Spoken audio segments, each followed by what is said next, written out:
A city evolves. Ancient Babylon, ancient Rome, 18th century London. Urban civilization is evolving.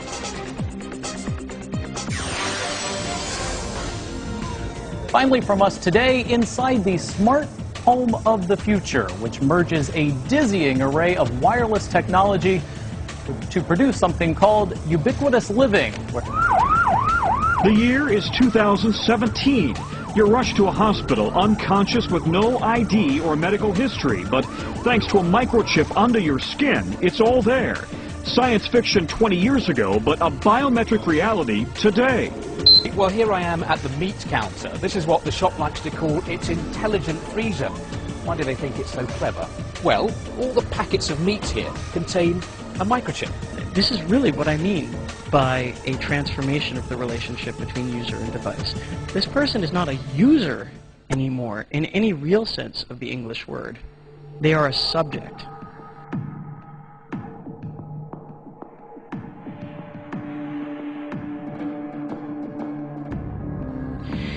In an everywhere world, too, you see that there are many devices, systems, and services that impinge on each user and also on each other.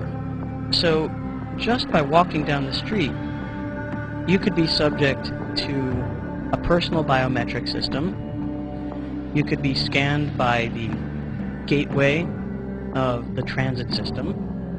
There could be something embedded in the street or in the flooring beneath you. You could be touching other haptic interfaces, tangible interfaces in the environment around you. The lampposts and the other features of the streetscape could have informational services appended to them. And last but not least, there is this surveillance element. There is a UAV here, a robotic helicopter, which is also surveying the cityscape and communicating with all of those devices. It may seem like a vision of a distant science fiction world, but this scenario could be just around the corner. In fact, at this very moment in South Korea, an entire city, a U-city, is being built that utilizes ubiquitous technology. It had its first test run in March of last year. Several other countries are currently planning projects modeled around this futuristic city model.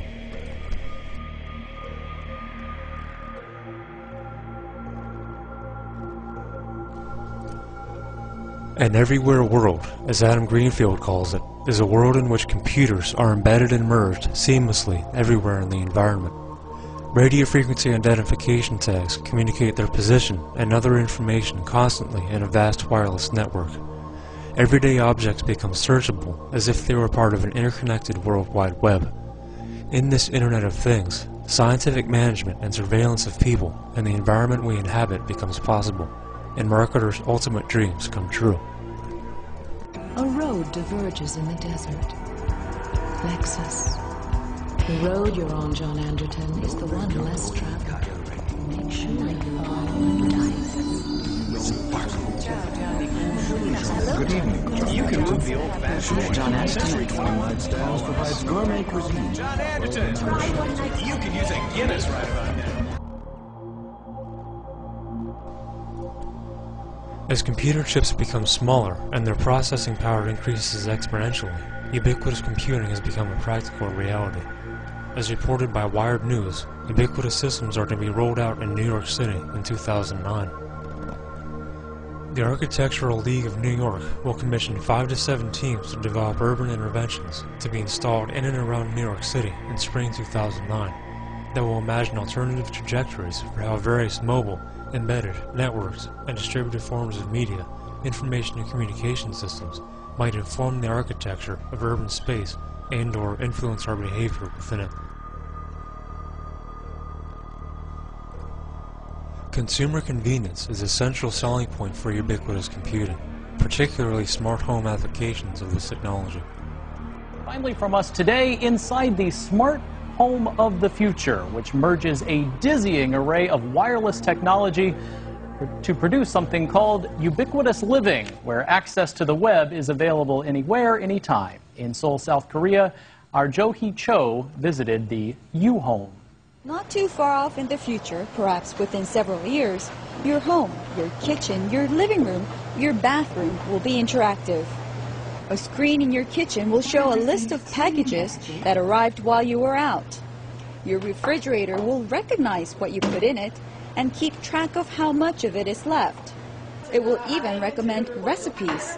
Today's recommended dish is kalguksu. If you're a bad cook, just follow instructions.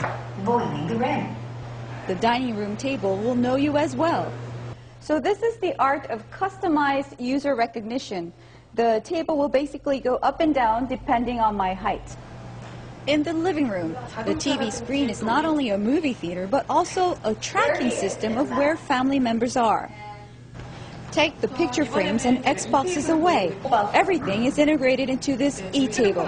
From games to children's books, this table can load a good-sized digital library. Choose your interior depending on the day's mood, or just add your TV onto the wall. So the secret lies in this little sticker. This is called an RFID chip. It can be put on me or on my mobile phone, and it basically recognizes my preferences, what kind of books I like to read, what kind of music I like to listen to, my whole medical history. This is basically who I am, and whether this is a good thing or not, we are at the footsteps of a whole new generation of future lifestyles.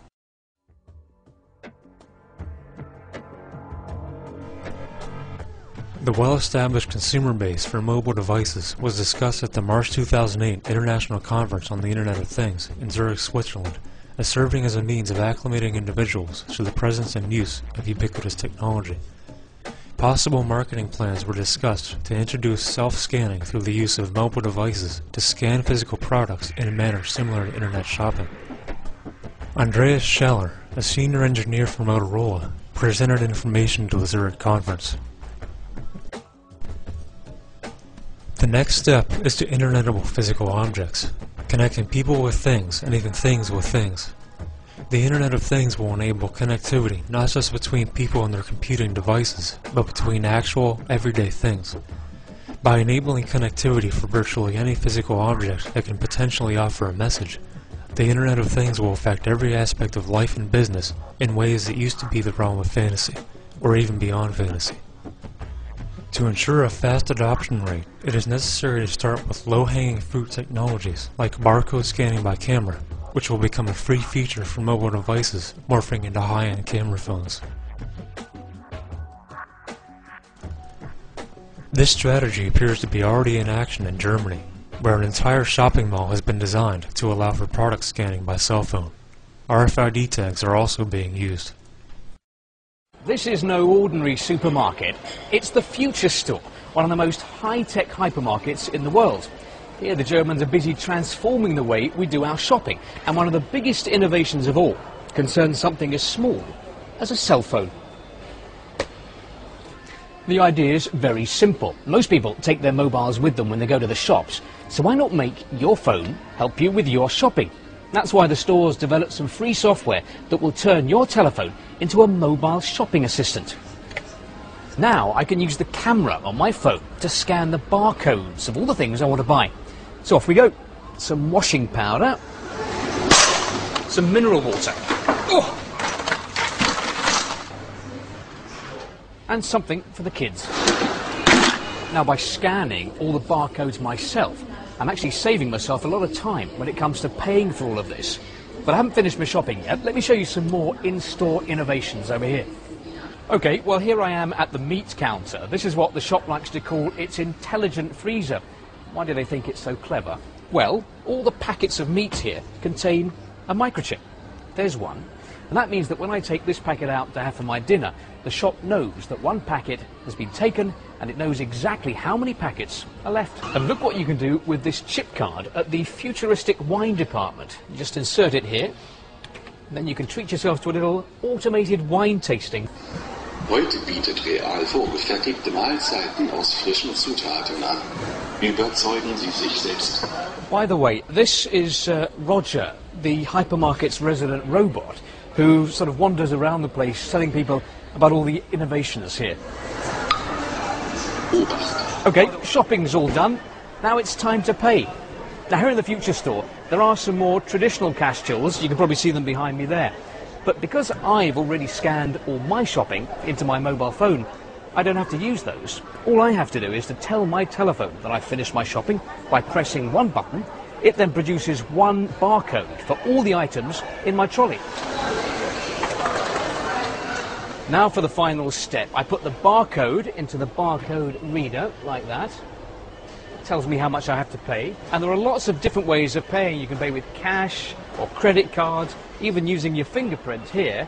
And coming soon, customers will even be able to use radio waves to pay with their mobile phones.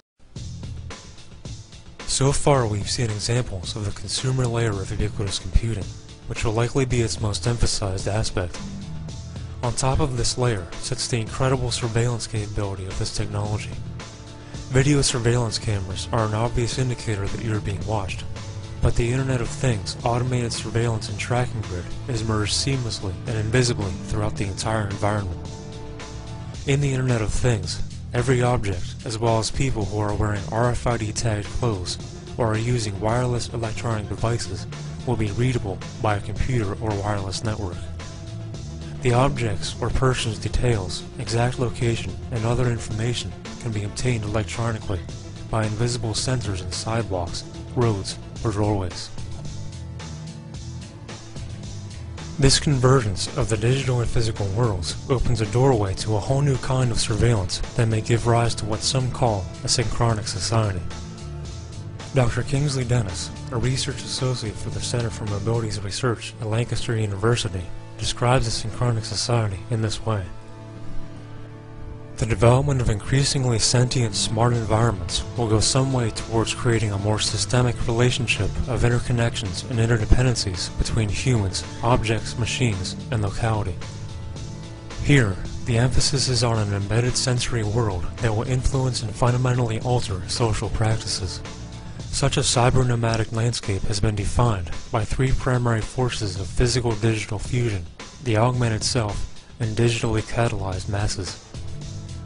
Ultimately, Dennis sees this technology creating a heavily surveilled population inside a global information gridlock that will be nearly impossible to escape. Increasingly, relationships between humans, devices, environments are being merged or steered towards a new construction of social life, one that embeds the individual as a digitally rendered identity within a global information gridlock. If such an irreversible shift is made towards digitally rendered societies, this would arguably lock in a form of monitored, controlled society. With such predictions of an increasingly censored and enmeshed global system, it is difficult to see how living off the net will be a choice in the near future. Can a microscopic tag be implanted in a person's body to track his every movement? There's actual discussion about that. You will rule on that, mark my words, before your tenure is over. Can brain scans be used to determine whether a person is inclined toward criminality or violent behavior? You will rule on that. Major computer companies and corporations have foreseen the rising trend of ubiquitous computing for many years. Intel's president, Paul Artellini, announced recently that the next 4 decades would be about ubiquitous computing, encompassing every aspect of daily life. In a February 2000 document from Hewlett-Packard's Internet and Mobile Systems Laboratory, we find that Packard wants to make people, places, and things web-present. The document details the infrastructure of the Internet of Things. Our goal is a bridge between the World Wide Web and the physical world we inhabit. It also includes the ability to provide people, places, and things, electronic or otherwise, with a web resource that is used to store information about them, and which is automatically correlated with their physical presence.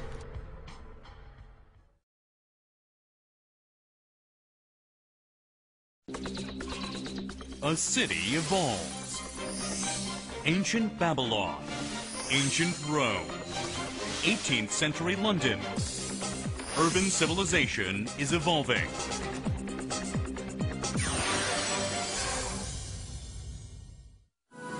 The city of the future that combines high-tech IT infrastructure and information services in the city space. Hwaseong Dongtan U City.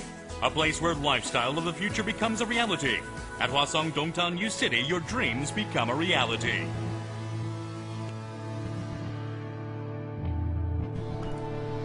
Right now, an entire city, New Songdo, is being built in South Korea that fully utilizes ubiquitous technology.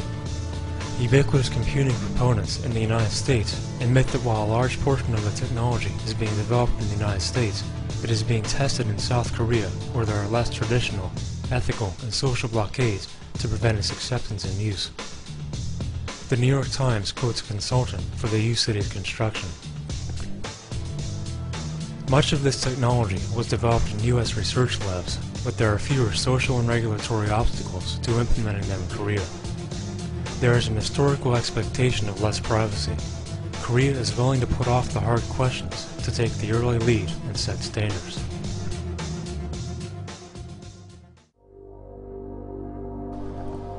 What will happen to traditional notions of privacy in an everywhere world?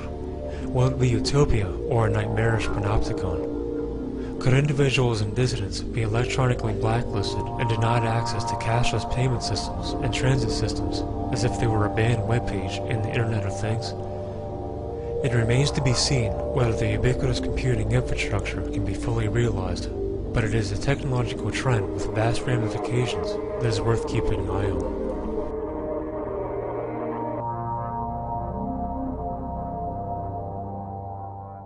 There's no way to detect an RFID chip if you don't know the protocol that it's operating at. You can't get it to talk to you.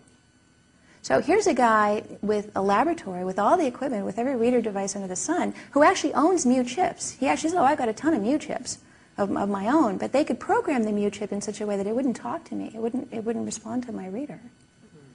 So literally, here's through a translator, this Japanese engineer and I are trying to cook up our own way for him to be able to determine whether the, brand new yen notes that the high denomination yen notes that they just released, brand new, never before seen, just like we've kind of been switching over our currency, they switched over their high denomination currency just recently, like within the last couple of months.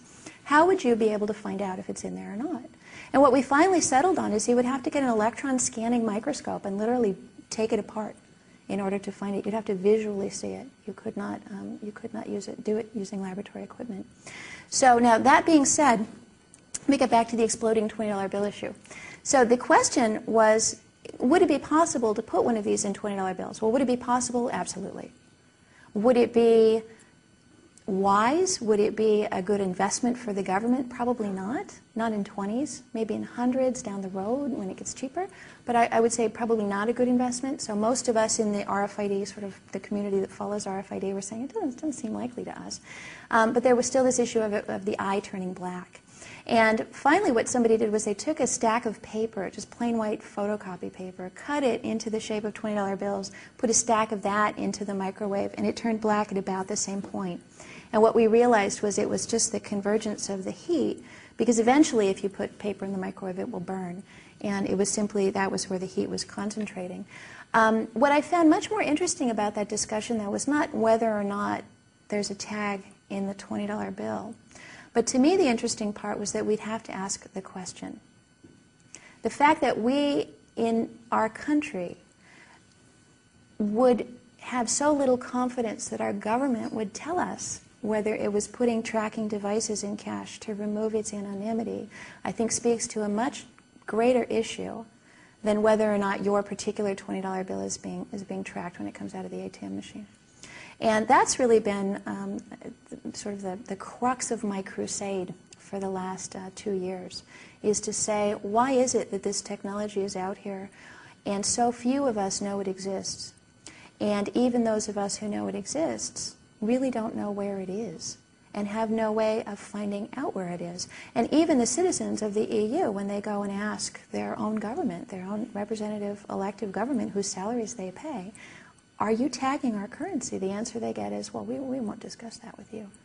So I have sort of a sinking feeling that unless we begin to demand more openness and more disclosure from our government on where this technology is, that we will have lots of radio debates like the one I was involved in, and lots of things flurrying around the internet, and lots of rumors flying, until we can actually feel like we have some accountability as to where this technology is appearing.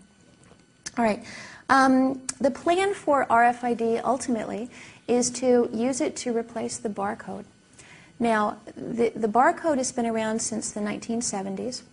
But I don't know if people remember, but there was quite a bit of controversy over the introduction of the barcode in the 1970s, and I've been doing a little bit of research sort of looking back at that controversy. It's actually quite fascinating from a sociological standpoint, because many of the things that people feared would happen, that they got over those fears and they didn't happen, they're all happening now. One of the fears that people had in the 1970s over the barcode was that, well, if you have this barcode thing that human beings can't read, you know, we look at a barcode, we don't know what it says, we don't know how much the price tag is, then you're going to be tempted to not put a price tag on the item. And if you're tempted to not put a price tag on the item, your next temptation is going to be to not put a price tag on the shelf. And then basically we're going to be at your mercy buying items off the shelf, and you can just ring it up at whatever price, and we won't know how much we're paying for things. Well, sure enough, that's exactly what's happening. I was just at, I spent a lot of my time lately in airports, and I was just at an airport, you know, the little news shop in the airport, and literally half the items in that store had no price tag anywhere on them and had no price tag on the shelf. And of course they don't need that. They don't need to know what the price is. You need to know that as the consumer. So a lot of those fears, which initially people said were unfounded, have actually begun happening.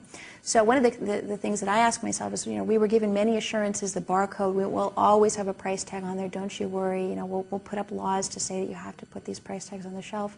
And yet we're seeing that, you know, you let a generation go by, you let 20, 30 years go by, people kind of forget the original controversy, and we sort of accept the status quo. It's very interesting the promises being made with regards to RFID right now as a replacement for the barcode. But before I get into that, let me tell you why it's important that RFID would replace the barcode.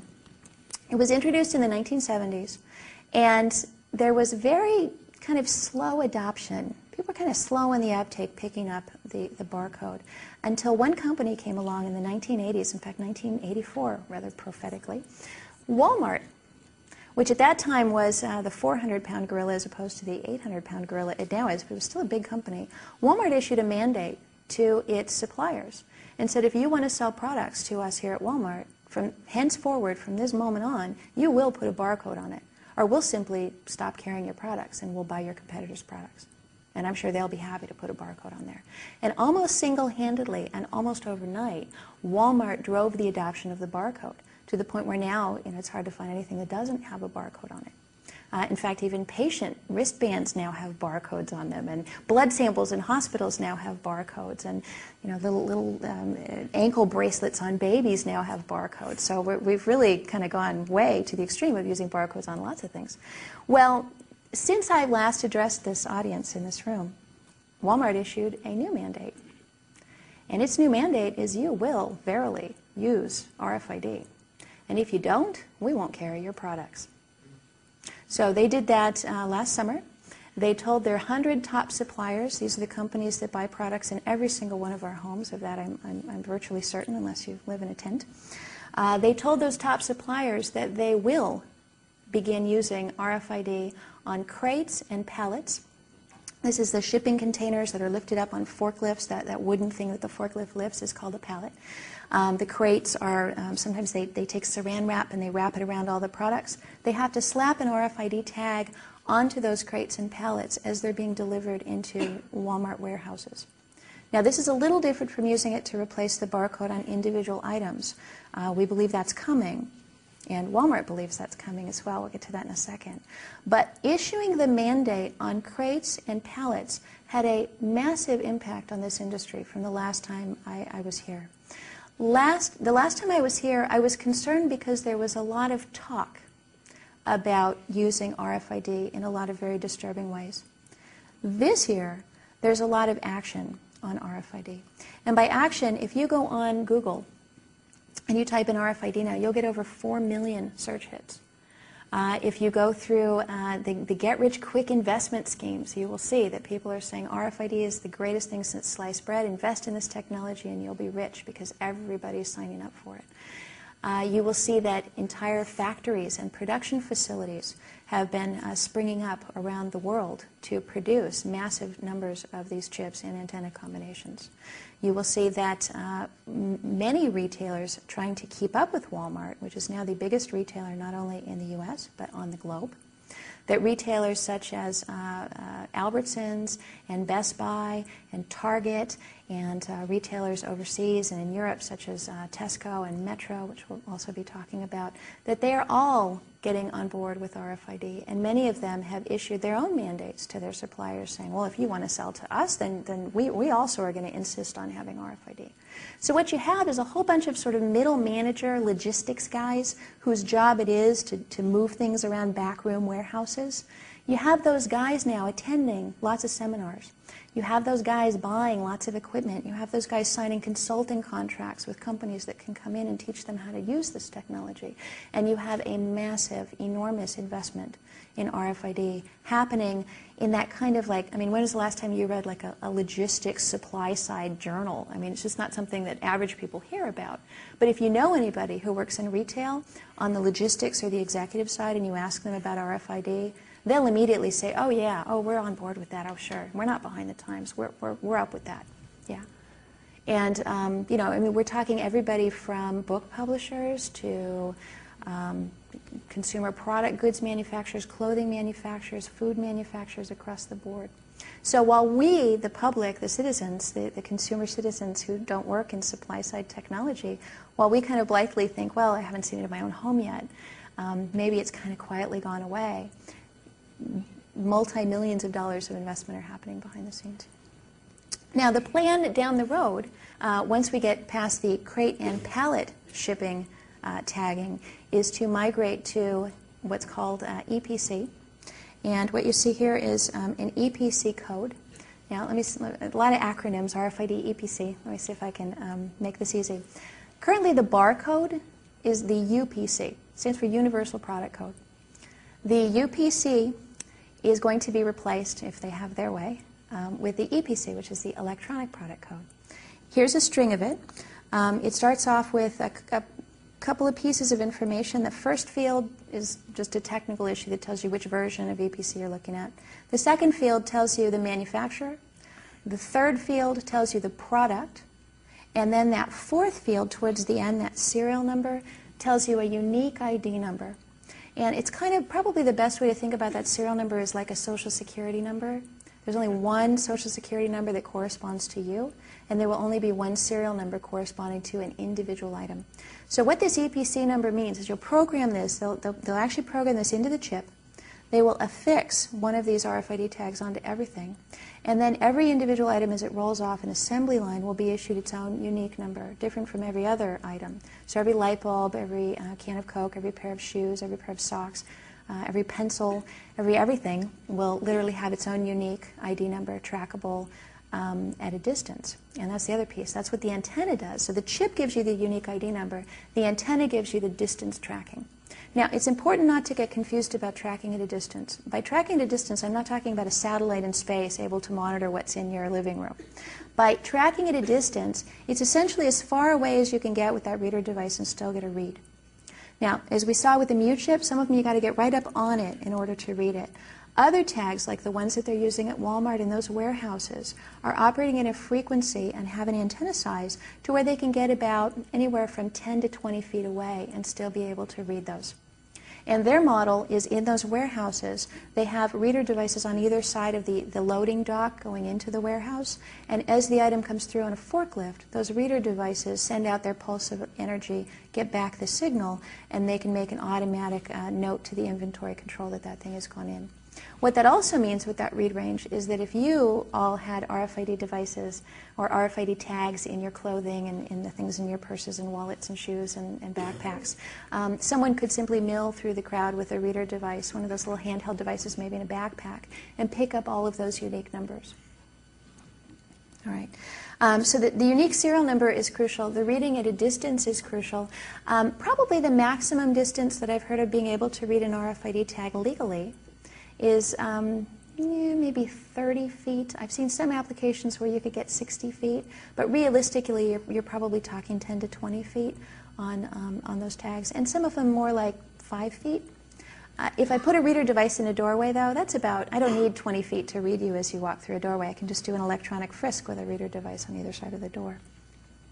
Okay. This picture, just to give you a sense of how what's the word I want? How intent on tracking everything the folks behind a lot of these plans are. This is actually a picture of a guy out in the frozen tundra holding an antenna to track reindeer. And one of the applications for radio frequency ID is literally putting them on animals. Collars, injectable. They've even superglued them onto the feathers of birds so that they could track them at a distance as well. I just thought that was a pretty startling image there, that you can actually go out. And in fact, this picture actually comes from a research plan to help Native people maintain their way of life, which I think is the ultimate irony. They're helping them maintain their way of life, which is herding reindeer. And they're doing it by putting collars on the reindeer and enabling them to use the antenna so they can find the reindeer. So that's going to help them sort of keep close to their roots in nature. More to the point here, though, are plans to put RFID tags in our passports. And then we will become the reindeer. The picture that you see here is an image of the sort of stock with which passports are made. There is an organization that deals with passport standards, and they have essentially issued a mandate that our U.S. passports will contain RFID. They're going to begin rolling this out in certain select locations as early as the early part of 2005. There are many problems associated with this application. One of them is that if you have a passport in your pocket and you can read it from many feet away, that passport on that chip contains information encoded about who you are and what your nationality is and all of the other information that's visible on your passport. And now, without you even taking it out of your wallet, someone could read it right through your wallet, right through your purse, your backpack, your suitcase, etc., including hostile governments, including pickpockets, including anybody who can get a hold of that reader device. Now, what's especially disturbing about this is that the version of RFID they're putting in the passports is not like that little Mew chip where the guy couldn't read it even if he had the right, even if he had a reader device. This is a version anybody could read. You could go on the internet and for a couple grand, you could buy the reader device yourself to read this. And in fact, if you were a pickpocket, it'd probably be a good investment to do exactly that. So our concern, and this concern has been expressed by many people in the privacy community to the folks in our government who are promoting this use of RFID, this is a terrible idea. It's an absolutely awful idea to be able to remotely read the information on passports. It's just I don't even know what they're thinking. So I think it's already beginning. This notion of we will be tracked through RFID devices is coming, and it's coming fairly quickly. Here's another picture. Antenna location on a finished passport, quite unvisible. This actually came from a presentation on this topic, and I believe it was originally in French. So his translation there of unvisible. But I thought it was interesting that he made a point of specifying that it could be made invisible. So I don't know what their original plan was. They would just give us these things and not tell us that they had RFID in them. Again, it gets back to the exploding 20. It's not the fact of whether or not it's in there. It's the fact of, that we would even suspect that they might do something like that without telling us. All right, I want to talk about a couple things that I've done in the last year. One of them was I flew to the German town of Rheinberg to find out why IBM had this to say. Residents of the German town of Rheinberg will find themselves guinea pigs in what Metro and its partners hope will become a global standard within the next 5 to 10 years. Now, there's a store in Germany called the Future Store, the Metro Future Store. And it is a store where they have taken all of the consumer product manufacturers, all the integrators, all the IBMs, all the software manufacturers, and gotten them all together to create sort of a test environment with real live shoppers where they can check out their technology and they can test it and see what they can and can't do with it in a real store. Here's some of the companies involved in the RFID Future Store in Rheinberg, Germany. And I flew out there the end of January this year, 2004, and I, along with a German privacy group and a camera crew and a couple of photographers, had a 3.5-hour tour of the store by the executives in charge of it. So they showed us around. There's me with my camera crew. As you see, I'm holding an RFID tag that is next to a DVD. one of the more expensive items in the store that they might want to tag so that they could prevent shoplifting. And there's me out in front of the store. It's actually called the Extra Future Store. There's no real way of knowing the store is any different from any other store in the Extra chain except for the little words Future Store, which you can barely see there. Once you get inside, there's a couple of signs and other things, but my observation was most people were walking right past them, just intent on doing their shopping. They're not interested in some technology that IBM's testing out. They're interested in going in and getting their groceries and leaving. You see me on the right-hand side checking out what's called a smart shelf. And the smart shelf is a shelf that has been fitted with an RFID reader directly incorporated into the shelf. And remember that little Pantene lid that I showed you with the tag on it? That's where I got it. So what they've done is they've put the RFID tag, stuck it on there just like a price tag with a barcode onto the Pantene. They put it on the shelf, and a reader device in the shelf picks up the presence of those Pantene shampoo bottles.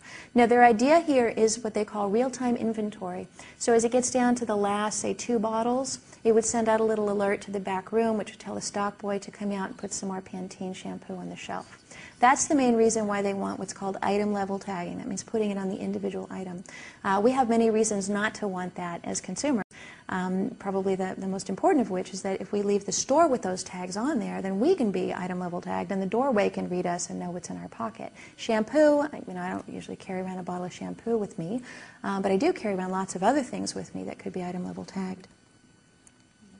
One of the first things that I saw when I went into the store is the RFID, excuse me, it's not RFID, but the tracking grocery cart. And this is sort of one of my pet peeves, is retail environments are now tracking people as they walk around.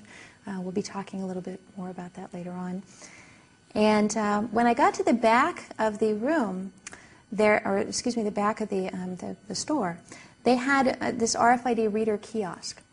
And what this does is the little X is the reader device. You can hold the product up to the reader device, and on the screen behind you'll get information about the product. It might say, oh, this is Pantene, and here's a picture of a model who's washed her hair with it. Information about the Pantene shampoo or whatever else it is that you're holding up there. It's interesting because I asked, what is the read range on these tags? In other words, how far away can how close does a reader have to be before it can pick up the information? And rather than telling me the answer, which later turned out to be about 4.5 feet, instead the gentleman said, well, test it and see. So I held it up to the reader device, and it blinked out at about 6 inches. And I said, so you're telling me the read range is about 6 inches? He said, that looks like 6 inches. So it's very interesting how the answer was not, well, no, the read range is 4.5 feet. The answer was, it looks like about 6 inches. Now that's significant because you can tune a reader device down. You can reduce the amount of power coming out of it to give someone the impression that it has a short read range, when in reality, if you cranked it up to its highest legal limit, you could get a much longer read range out of it. So as you move forward with this technology, and as it begins surrounding us in things like, in England they have it as the transit pass. It actually opens up your way into the subway. And you have to hold it right up against the reader to open it. So when I ask people, don't you have privacy concerns? Oh, well, the read range is only 1 inch. Well, you don't know that. They could crank that thing down and make it 1/4 of an inch. They could crank it back up and read it from across a room, potentially. So you don't really know that. And that's one of the reasons why we need labeling on the tags stating what their maximum read range is as well. So not just labeling telling you it's there, which is one of my pet peeves, that we don't know where it is, but also labeling telling you more information about how far away it can be read, and information about where the reader devices are, so you're not inadvertently walking past them all the time being scanned. All right, here's another thing that I found at this Metro store. There's a lot of talk about killing the tags at the point of sale. So, it's one thing to be surveilled in the store. It's another thing to be surveilled when you leave the store. And what they had set up was something they called the killer kiosk. I actually called it the undead machine. And what this killer kiosk did was you were supposed to pay for your groceries at this future store and then take your items over to this other kiosk, which, by the way, was sort of inconveniently located sort of back around behind where you just came out. You're supposed to take them over there and one by one put them on this machine and push a button to deactivate the tags on them. And as you can imagine, not a lot of consumers were actually doing this. When I went over to check it out, they had been boasting that, we have the first deactivation kiosk anywhere on the planet and it's really great. So I went over there and I held up the Pantene shampoo, and this screen showed up, and I don't know how well you can see it, but up across the top it says barcode number, and it's got a series of zeros. And then down below, there's like an E0401, blah, blah, blah. There's a serial number down at the bottom. And when I originally held it up, they were all numbers. And when I pushed the button, bzz, the numbers along the top were replaced with zeros. But the number on the bottom stayed constant. Now, there's a reason why this is significant. What Metro had done, what the Future Store had done, was program a programmable part of the chip. Right? Now, there's two different kinds of chips. There's chips that are written at the factory once and you never can write them again. And then there's chips with a little programmable area where they can overwrite other information on them. And what they had done here was actually overwrite the barcode information into them. So you could take a whole box of products, you could put it on a read writer, you could write that barcode number onto all of them, and then voila, now when you scan it, you know what that item is because of its barcode number. When they erased it, they simply erased the barcode number, but they didn't erase the unique ID number. And only that item on the whole planet has that unique ID number. Nothing else is numbers E0401, et cetera, et cetera. That's its unique ID number. So you'll see in the next picture, there's me like waiting for this to be erased.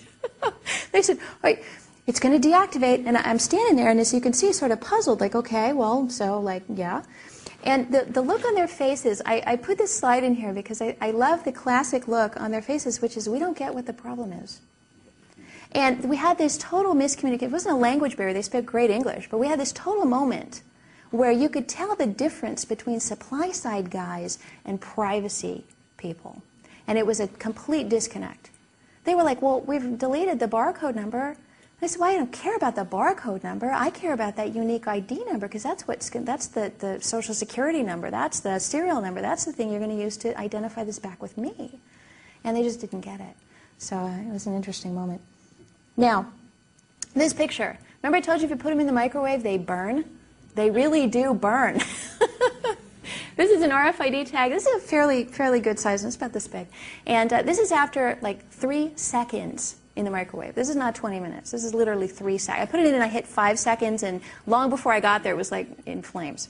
So your choices, if you want to deactivate an RFID tag, is you can kind of stand there puzzled waiting for it to do whatever it does, which, you know, this is the only one on the planet, by the way. So you can stand there doing that, or you can do this. But there's really not a lot of options for consumers to deactivate RFID tags. So really your only choices are remove it. You could cut the antenna off the chip. You can't really crush it. Water doesn't affect some of these. Some of these can go through industrial laundering processes and not be destroyed. So we don't have a lot of options for killing chips. They're working on a new standard for RFID tags that would be killable, but as of yet they're still hashing out the standard, much less have they actually produced those chips. Okay. Now, here, just to get to the end of my Metro Future Store story. So afterwards, we're all eating donuts, and we're having a little chat after our 3-hour tour around the store. And they assured me that they'd showed me every application of RFID in the store. And just so you know, they had only tagged Pantene shampoo, Kraft Philadelphia cream cheese, Gillette razor blades, and DVDs. Those are the only items in the entire store that have been tagged because it's a trial. So they're not going to spend the money. These tags are actually quite expensive. Some estimates say between 20 and 50, 60 cents a piece. So they're not going to put those on every item in the store yet. They're just testing it out, seeing what that's going to entail. So, you know, I was told, okay, you've seen everything. We've shown you all the whole shebang. And I asked like 3 times, I just want to make sure I've really seen it all, right? That you're not hiding anything. Oh, no, we have an openness policy. They hand me this pamphlet. And so we're showing you, we're showing the public everything. Well, so the next day, I'm giving a talk in Germany. And just to give you a sense of how just bizarre my life is, the talk is in a cafe, which is underground. And it turns out it's a converted underground Nazi bunker that they've turned into this coffee shop. So anyway, just a bizarre place to have this experience happen to me. So I'm down in this coffee shop, giving a talk to a crowd about this size. And I'm showing these tagged Pantene shampoo and the tagged Gillette products, and everybody's, aghast. We have a little reader device, kind of like this, hooked up to the computer. We've got a PowerPoint, and I'm holding them. And as I hold them one by one, the numbers appear up on the screen. So people are going, yeah, wow, there really is a number in there. Well, on a whim, one of the people up there on the stage with me, part of this privacy group I was working with, said, well, next they're going to be putting these in our loyalty cards, our little frequent shopper cards. And he pulls out the payback card. I love this name. It's the German Metro reward card. It's called the payback card. And he says, yeah, right, next they're going to put it in there. And he holds it up to the reader device, and I will be dipped if a number did not appear on the screen. Now, what we found out was they had actually hidden an RFID tag and an antenna in people's shopper cards. And they were tracking people, not just products. And in fact, not only were they tracking people, but they were tracking people from what we could tell as they entered and left the store through those portal devices that they had in the doorway to make sure you weren't stealing the products. They were tagging people right through their wallets, right through their purses, and identifying people. Now, we were scandalized. In fact, what you see at the right here is an X-ray, so you can actually see the antenna going around and around on there. And in fact, people were so upset about this that they forced a recall. It turned out 10,000 people had been given this. And when I heard that, I went, okay, well, now I know why IBM is calling these people guinea pigs. So they went into just a regular community, to the regular community grocery store, and were using it to treat people as basically lab rats for their technology. So again, this gets back to the exploding 20. It's not the fact that we have to ask the question, the fact that these kind of things are going on secretly, I think is the problem. That's really what we're facing right now in 2004, is we really don't know where this is being tested, and the people doing it are not really doing it responsibly.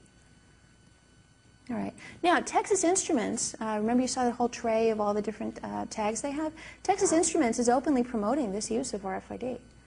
This is an image showing a woman, seemingly not even knowing, when she walks past that reader device, her little purse is beaming out. Here I am, and I'm Jane Q. Shopper, and I'm either a valuable shopper, or maybe I'm a sort of low-income shopper, and you can treat me badly. They specifically come right out and say, it's up to you how you want to treat your customers. You can identify them when they come in, and you can make a decision whether to treat them well or poorly. So now it's interesting. Since I've been publicizing this image from the Texas Instruments website, they pulled it.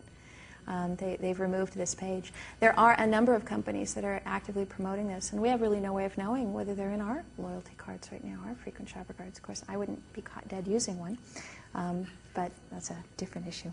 All right, Tesco in England. Now, I tell you this to tell you a little bit of good news. Here's the good news. As far as I know, our efforts have been extremely successful in the last year and a half to stop this technology dead in its tracks here in the United States on item-level individual products. Now, in Germany, they're putting it on those 4 products that I mentioned. Tesco is one of the biggest retailers, or the biggest retailer in England. And this whole aisle that you see is all a reader device all the way down the aisle. And they've put an RFID tag on each of their DVDs. It's visible. You can see it if you flip it over. You can tell that it's on there if you know what to look for. It's very clear plastic. I love the sign that they put up. They said, we're being really upfront, and we're telling people that we're using the technology. No secrecy here. Tell me what you think of this sign. Here's the notice. Helping to make your shopping easier. We are trialing new technology to help improve availability of DVDs and games. To find out more, please pick up a leaflet from customer service. Every little helps, which is the way the British say every little bit helps. So, do you feel informed? When I went over and I got the pamphlet, it basically says, we're trying out this new technology, and it's going to be really great, and it's going to ensure that you never run out of the products you want. Everything you need is going to be right there on the shelf, just where you want to find it. We're working together to make a better store. This is notice. This is disclosure. I was horrified. So, but when you hear Tesco talk about it, I mean, they're up front with their consumers, and their customers all know this is happening, and they're all comfortable with it. All right, this is the reader portal in place in the Tesco store when you walk in and out. Tesco does have a loyalty card. From what I've been told, it does not have RFID in it. If anybody has one and would like to subject it to an X-ray, if you find it otherwise, please let me know. What's interesting is those portals are now on the way into stores as well as out of stores, so they could be scanning you as you walk in. All right.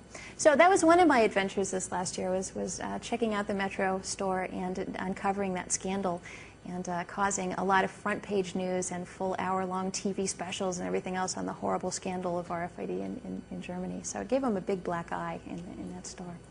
So now the other thing was another sort of scandal that I uncovered this past year was something called Frontline Expo. And what it is it's a trade show where the people who do the supply side stuff, those reader devices you saw, that's where they sell that. So they do all the barcode inventory control management for the people who have to comply with that Walmart mandate. And it looks like this. It's a sort of medium-sized conference. And you'll see, folks there from Philips and IBM and ADT, the people who do home security and other things. And one of the things that I found when I was there was this smart shelf being trialed. And the smart shelf that you see here is essentially a metal shelf on the bottom, and you see how it kind of curves up, and on top they had a little plastic, it looked like an upside-down tray. So what it is kind of a hollow shelf. If you see one of those, drop me an email. If you see one in a real store. I do not know of this being trialed in any real store, but they're definitely promoting it as a possibility or something that they would like to be selling. You see above it says automated shelf level merchandise management. So this is literally getting to the point of putting those on individual products. So you see when I flipped over the Kleenex box, there's one of those circular RFID tags on it. So the shelf is actually able to read that tag, the Kleenex box sitting on it. Same thing with little swimmers' diapers. You see the little circular tag on there. Now this obviously was for demo purposes. If you wanted to hide that, you could do a better job than that. They just literally just stuck them on and were testing out the shelf. Another similar smart shelf was holding pharmacy products. This is Similac Formula, a little tag on the bottom there. This is a Rite Aid product. I believe this was NyQuil. Has another tag. It's circular. If you pulled it off, you could see the antenna running around on it. And this was another one that pharmaceuticals are a very hot application for RFID right now. Drugs. They want to prevent counterfeiting. They've got a whole host of plans with drugs. And this was a prototype. And so you open it up, and it looks just like a regular, blister pack of medication. But when you hold it up the right way to the light, you see that little indented rectangle? That's where the RFID tag is. It's actually inside of there between the layers of the cardboard. Now again, are they actually doing this? To the best of my knowledge, they are not. The people at both of these shelves denied any active RFID tagging at any stores in the United States. So as far as I know, and believe me, I spend 20, 30 hours a week reading everything I can get my hands on about this information, all the latest industry, a lot of really boring stuff. And I'll tell you, I do not know personally of any retailer in the United States that is admitting to openly using RFID. Now that's actually really good news, because what it means is that if we find it, if you actually find it being done, then that's big news. And in fact, it's big news in sort of a scandalous way that they will have to either explain themselves or back away from it. And let me get into some of our successes in the last year. By the way, let me put one caveat on there. There are 6 or 7 Walmart stores in the Dallas-Fort Worth area that are selling Hewlett-Packard products, like big printers, that do have RFID tags on the outside of the boxes. Now, I don't know about you, but I don't usually carry a big printer box in my back pocket, so the consumer privacy implications of that are probably not so huge. We did last November, about a year ago, issue a position statement. This was over 40 of the world's leading consumer privacy groups. We co-authored it. And that position statement, which we issued to industry across the board, said, we don't want to see any item level tagging. We don't want to see you putting any of these tags on individual items that we buy. What you do in the warehouse is your business. We're not going to argue with you about crates and pallets. But we are going to draw the line at putting these tags on items in our stores. And when I say our stores, the store is kind of a shared space. They like to think of it as their space, and they can treat us like rats in a cage and surveil us with cameras and do whatever they want. But I think the average consumer feels like when you go into a store, you still have some dignity. And you still have a right not to be tracked and trailed and stared at and photographed and other things because of their technology. So I think that's really going to be the battleground. And these retailers and these manufacturers have complied with our request. We requested a moratorium on item-level tagging a year ago, and they have complied with it. The only exception being those 7 stores, those 7 Walmart stores in Dallas-Fort Worth, Texas. Yeah. So again, these are prototypes, but it gives you a sense of where they're trying to go. Now, there's a company called Checkpoint Systems that I'm extremely concerned about. And what Checkpoint Systems does, they manufacture those anti-theft portals. There's actually 2 companies, Checkpoint and Sensormatic. That are probably the main ones. And you can see when you walk through the next one you walk through, look down at the bottom and you'll probably see the company name on there. And Checkpoint had a display at this Frontline Solutions conference. And from here it looks like just some clothing labels, not a real big deal, stuff you'd have in the supply side.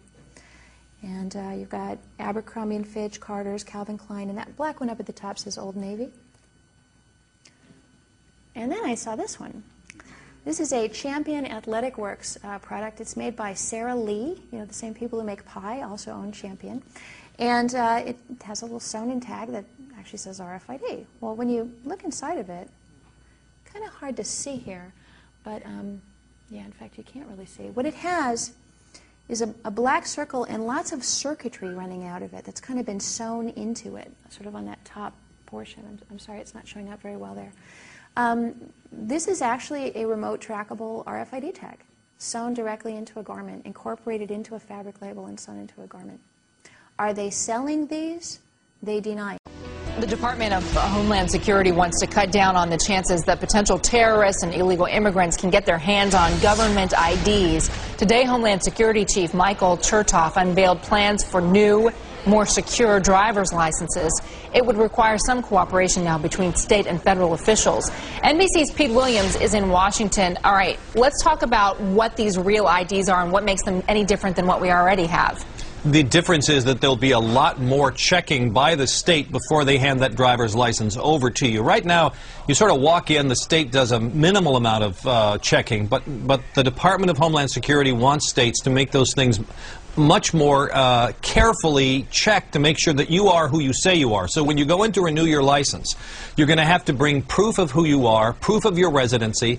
The state then has to check and make sure that there's nobody else with your name and social security number that has a driver's license someplace else. They're going to take a digital photograph of you. They're going to incorporate technology into the license to make it harder to counterfeit. And Michael Chertoff says there is a good reason for all this extra bother. There are three categories of people who will be very unhappy about secured driver's licenses. Terrorists and people who want to get on airplanes and in federal buildings and avoid terrorist watch lists. Illegal immigrants who want to work in this country by pretending to be American citizens. And con men.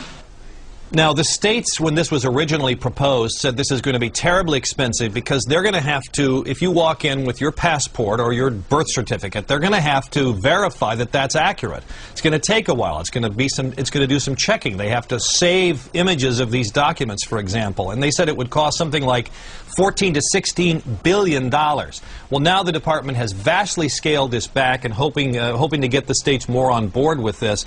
And they're going to phase it in. And I think the simplest way to explain this is that if you were 43 years old on December 1st, this past December 1st, if you were 43 or over, you won't have to get this real ID until 2017. But if you're under 43 on December 1st of last year, you will have to get this new real ID by 2014. Now, here's one other catch. Today, Secretary Chertoff said, we need to hear from the states about whether they're going to do this. And they need to tell us by May. They need to raise their hands and tell us by May if they're not going to participate in Real ID, if they're not going to sign up for this. If they're not, then starting in May of this year, you will not be able to use a driver's license from that state to board an airplane. Let me just say that one more time. If you live in a state that by May says, nope, we're not taking part in Real ID, you can no longer use that state's driver's license to board an airplane. You'll have to use a passport or some other form of federally authorized documentation. So I think the department is hoping that residents of states that have been reluctant to join into Real ID will contact their legislators and say, hey, we want to join this. At least that's the theory. Yeah, but given that 17 states are fighting this Real ID legislation, who knows how all of this might play out and how many times we all might be standing in the DMV line to get our pictures taken again, Pete. I guess what the answer of Homeland would be, yes, 17 states have said they didn't like the old idea for Real ID. Now the question is, will this vastly cheaper, they say this is going to cut like 75% of the cost, will the states now join in? That's the question. All right, so we'll wait and see what this means for us really in terms of taking action in our own lives. Pete Williams, thank you, sir. My pleasure.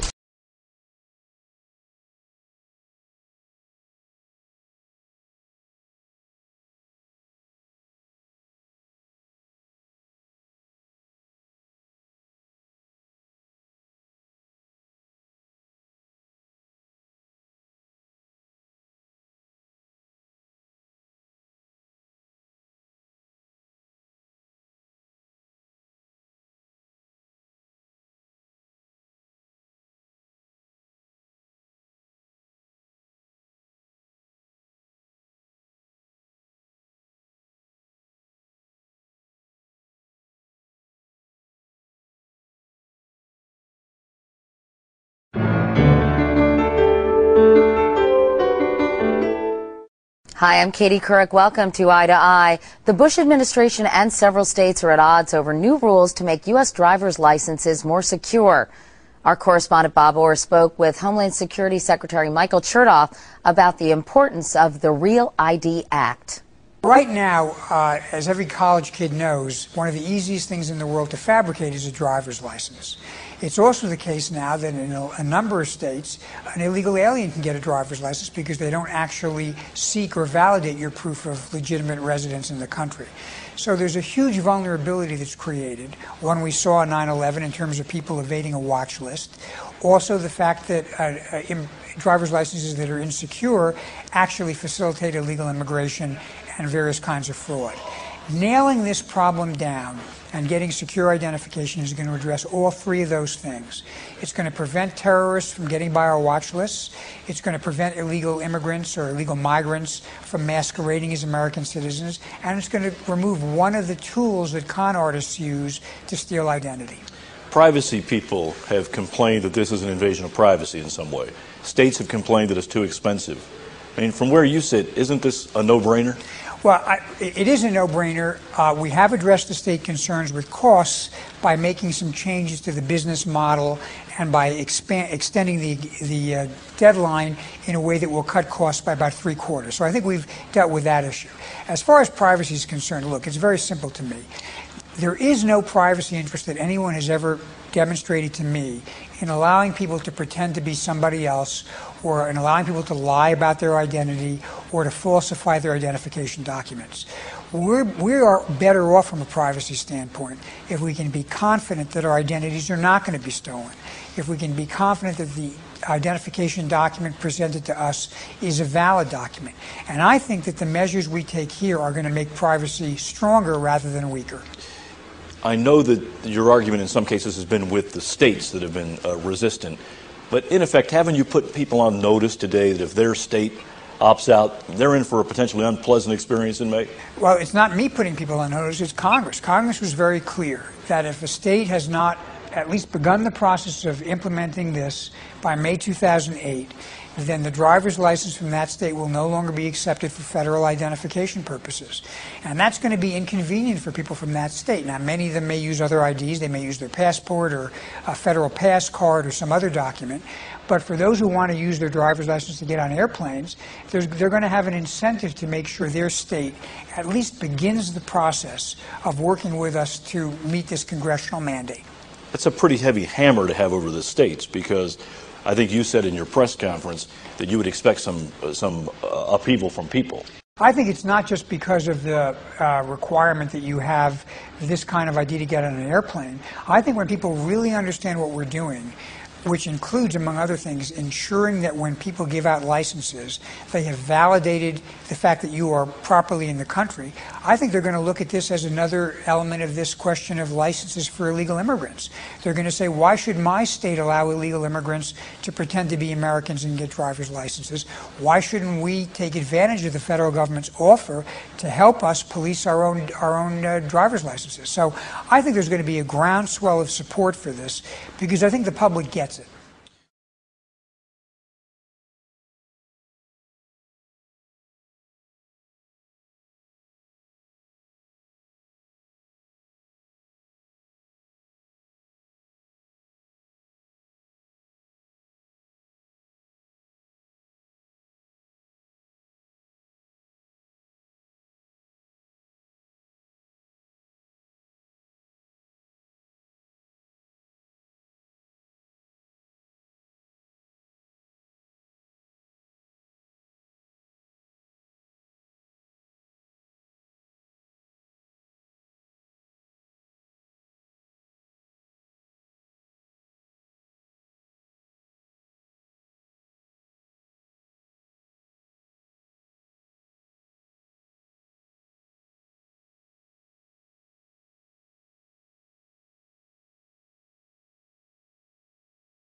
Bringing the virtual world of Facebook into the real world of the village. Every village guest received a wristband holding an RFID microchip that contained their Facebook username and password. On each village attraction, we attached an RFID microchip capable of collecting the user's data and sending it directly back to Facebook, creating a real-time sharing experience for the guests with their Facebook friends. The teenagers, full of excitement, used the wristband non-stop. In addition, the wristband was also used to auto-tag the teenagers in pictures that were uploaded to Facebook online. The experience moved from the world of Facebook into the real world and returned to the virtual world in full capacity. Like?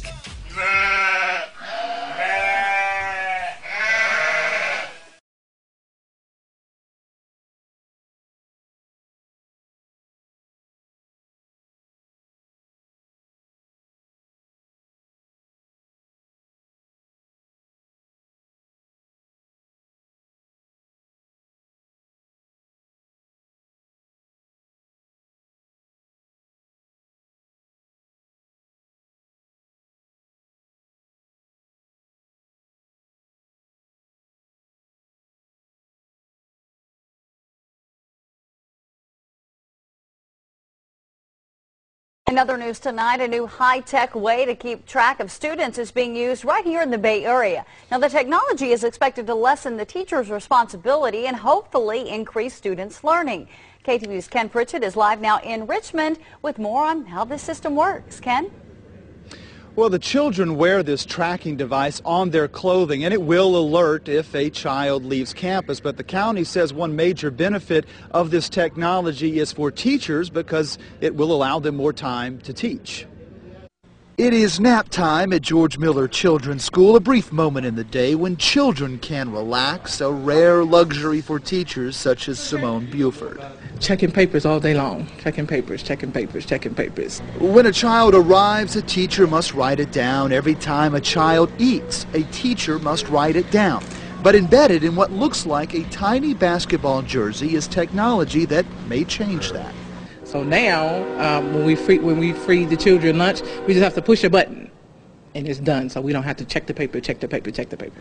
Inside the jersey is a radio frequency tag that also uses Wi-Fi, which is monitored by sensors planted inside the school. Each dot on this map represents a child or teacher. Parents digitally sign in and out a child seen on this screen, saving teachers from hand-filing attendance records required by the state. Within a year, we could have completely pay off all this system with from the saving that we have from the staffing. Sung Kim with the county's Employment and Human Services Department says 3,000 man-hours could eventually be saved with this $50,000 system, which was paid for by a federal grant. We are the first child care center that implementing with this technology, but it's already proven technology.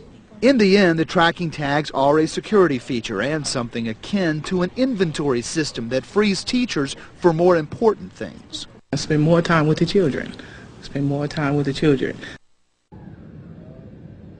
We know of at least one parent who has raised questions about this system, questions about the safety of it. The county counters that this technology has been used for some time in hospital settings. In Richmond, Ken Pritchett, KTVU Channel 2 News.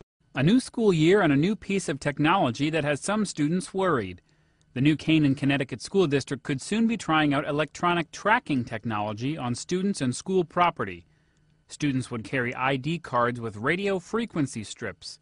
The cards could track students inside the school, which the company supplying the cards says could be useful in an emergency. The need to quickly identify where they are for their safety and security is something that can be done several times a second. Students and parents have mixed reviews. I think it's my business to know where he is, and the school's business to a certain extent when he's there. I think they would feel, I don't know, weird about people knowing where they are. The school board still has to approve the program. It would start in the spring and would be voluntary.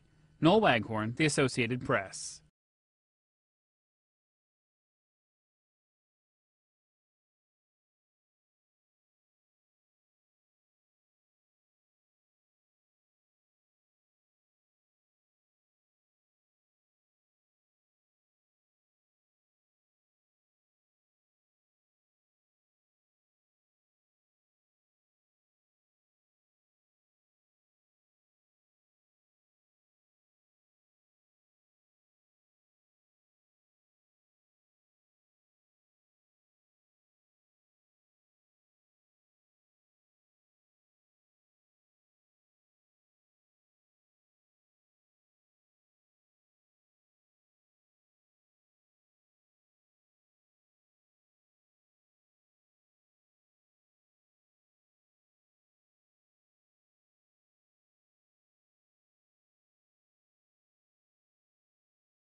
So they already have this plan, but the thing that we need to be conscious of is this implantable biomicrochip. Are you following me? Yes. So it's RFID chip that they're going to put in everyone. This is what we need to be aware of, because that is the culmination of their plan. They want to make human slaves out of us. They want to make mind control slaves out of us. They want sheeple. They want useless eaters. They want automatons. They want to control you by remote control. And this is actually what's going on. In the 1960s, Professor Jose Delgado took a normally hostile bull and implanted electrodes into its brain.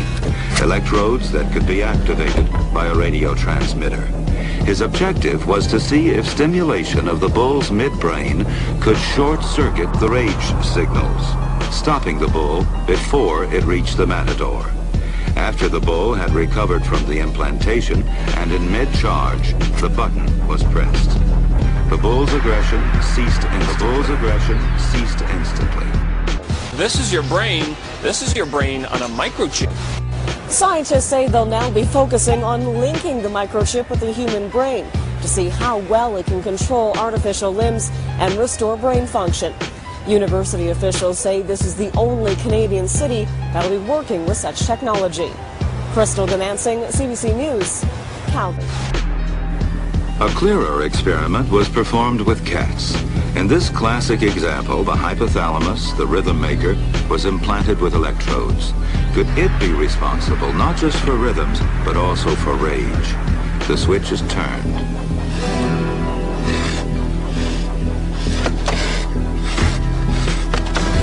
Then the switch is turned off. So indeed, the hypothalamus does control certain types of aggression. According to Dr. Delgado, experiments of this type have also been performed on humans. We know that these experiments were conducted in Canada at certain hospitals, and that certain unwilling, unconsenting human subjects were implanted with small electrodes in the brain, and to this day are still being controlled by their handlers. It is not, ladies and gentlemen, a complex process as you may believe. In fact, it need not even be implanted within the skull or be productive of stimulation of the brain. All that is needed to accomplish the radio control of the brain is a twitching muscle. The subject becomes hypnotized and a muscle stimulant is implanted. The subject, while under hypnosis, is commanded to respond when the muscle stimulant is activated, in this case by radio transmission. While the private was in a deep trance, Watkins told him that the officer sitting across from him was an enemy soldier who was going to attempt to kill him. In the private's mind, it was a kill or be killed situation. The private did not see his own officer sitting there. He saw an enemy soldier. The private immediately jumped up and grabbed the officer by the throat. The experiment was repeated several times, and in one case the man who was hypnotized and the man who was attacked were very close friends. And the results were always the same. Watkins concluded that people could be induced to commit acts contrary to their morality if their reality was distorted by the hypnotism. Metal detectors, liquid bans, random bag checks. As passengers, we've come to expect tight security measures associated with flying. Soon those measures will extend beyond those just taking off to include those who never leave the airport. San Antonio international officials tell KENS 5 Congress is putting into motion measures that will ensure airport employees are subject to stricter security checks. Selena Hernandez joins us live from the airport with a KENS 5 exclusive. Selena? Chris, right now, all airport employees must pass a police and FBI background check. Soon, those checks could include something a little more intrusive. At San Antonio International Airport, officials here await the arrival of stricter security measures. not for passengers, rather airport employees. This would be a huge step as far as the amount of background checks that we're going through. This would kind of open it up to a lot of different areas that we don't currently have in place. Members of Congress are currently debating how to keep closer tabs on those who have access to secured areas, meaning everyone from restaurant employees to airline mechanics could soon be subjected to more rigorous background checks. We're just kind of waiting to see what they come up with. It's fairly early in the process. Under discussion, a check of an employee's credit history, search of their bags and property before entering secured areas, and perhaps the most extreme measure, the use of biometric readers for fingerprints and eyes, even possibly a chip implant. An idea we're told more than likely won't fly. Before they ever got to the chip in the hand or anything like that, we feel like they would probably opt for a less intrusive way of going about it.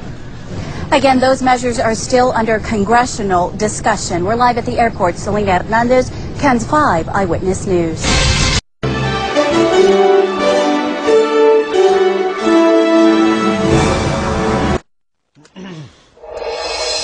Imagine an emergency room where a doctor could scan a critically ill patient in an instant and know his or her entire medical history. It's an idea that could save lives, also could get under your skin. Welcome to the future. My name is Denise L. Pease. I'm 52 years old. I was in the back of what we call Gypsy Cab. There were headlights coming towards me, and in 5 seconds my whole life changed.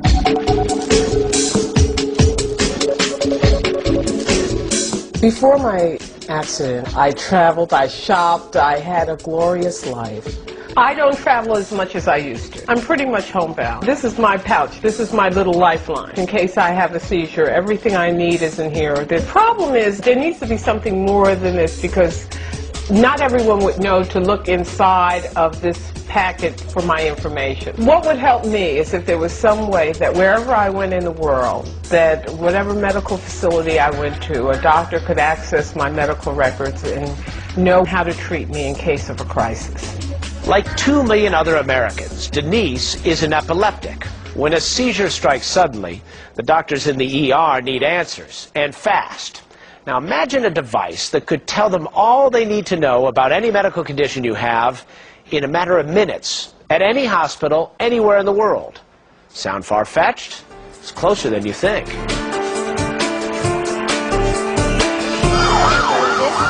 On a typical day, patients come in with heart attacks, strokes, major trauma, cancer patients in septic shock. You name it, we have it. What might improve the odds for some of those patients at New Jersey's Hackensack University Medical Center is this. That tiny chip Dr. Joseph Feldman, head of the hospital's trauma unit, holds in his hand. It's a radio frequency identification, or RFID tag. The same technology used to tag animals to help reunite a pet with its owner. RFID has now won Food and Drug Administration approval for use in humans. RFID technology is very attractive to emergency departments. It enables people to quickly identify not only who the person is, but what their medical history is. And what would normally take hours sometimes can take a matter of minutes. How does it work? With the wave of a wand, the doctor reads a unique ID number, then logs onto a central database to quickly access your medical history, surgical history, any medications you take, your allergies and blood type, even an emergency contact. So far, fewer than 100 patients are wearing an RFID medical chip in the U.S., and its $200 cost is not covered by insurance, yet. But 65 American hospitals have agreed to implement the technology, and the company that makes the chip expects that number to grow to 200 by the end of the year. If I had the chip, I could travel all over the world. That would give me the freedom of living a life without bounds. Now, the chip will be implanted in the upper part of your right arm, and it's just a number on the chip. It doesn't actually have your medical data on there. It has to be compared. That number has to be entered into a secure database, so a hacker couldn't randomly scan you and see your files. So with that. That's kind of an interesting concept, isn't it? Yeah. It's fascinating.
The VeriChip. It's about the size of a grain of rice, and it contains special codes that doctors and nurses can scan and then use to access the patient's current medications and other vital health information that are stored on another secure database. Each chip contains a unique 16-digit number that, when scanned, connects doctors to an internet database that retrieves medical records instantly. It was originally used for tracking lost pets, but the FDA approved VeriChip implants in humans.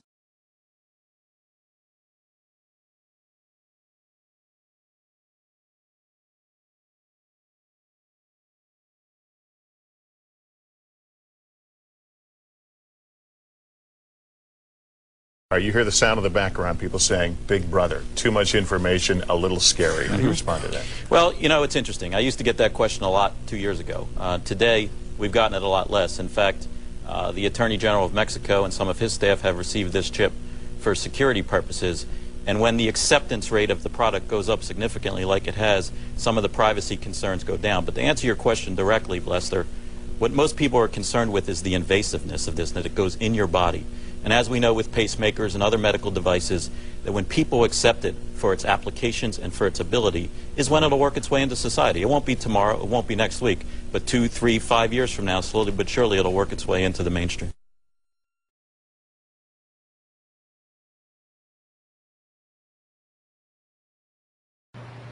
Sean Darks, chief executive of CityWatcher.com, didn't want to ask his employees to do anything he wouldn't do, so he had this chip embedded under his skin. The chip has an access code for admittance into a room holding security footage for government agencies and police.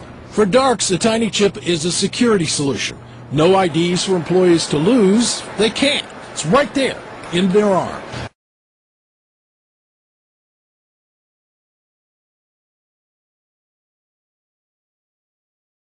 There are serious legal issues that are raised by this particular technology. Privacy advocates say they're concerned these chips could monitor or track people, medical records could be abused, and a person couldn't remove the chip if they wanted to. The Electronic Privacy Information Center's Mark Rottenberg is concerned that there currently are no rules that regulate or limit how this chip can be used. To suggest that somehow this is not personal information is simply misleading. It is very personal information.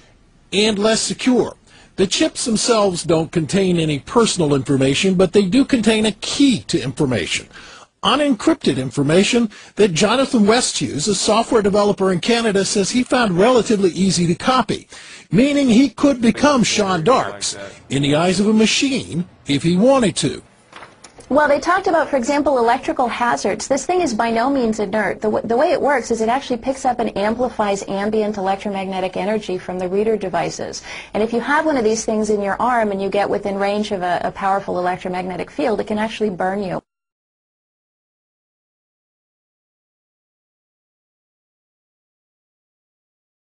Well, actually, obviously, Secretary Thompson, it's an honor to have him on our board of directors.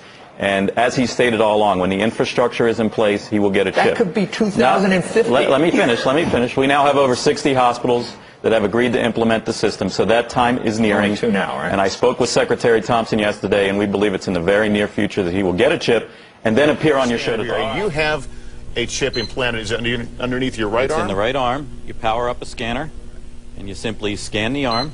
And once you scan the arm, you'll see that the identification information. And on the laptop here you have it hooked up to, it says some number, but that doesn't. On the database about Scott Silverman, it'll have my driver's license information, it'll have medical information, it'll have financial information, and it'll have security information for ingress and egress into facilities. The critics would say, and I listened to it, and I'm trying to figure it out, but they use the "they" word a lot. Is there a vast RFID conspiracy out there that is they would say this is a slippery slope. This is the first thing. This is where you lull us into a false sense of security. We all get these things. And then the next thing you know, I don't know, it's making like Soylent Green. Like the Trilateral Commission, or the whole world gets taken over, like in Terminator 3 or something. Is anything? I mean, do we need to worry? There's no conspiracy, Joe. You sure? I'm sure. I'm looking at you. I saw your eyebrow. It twitches when you say that a little bit. And I'm looking back at you. Come off?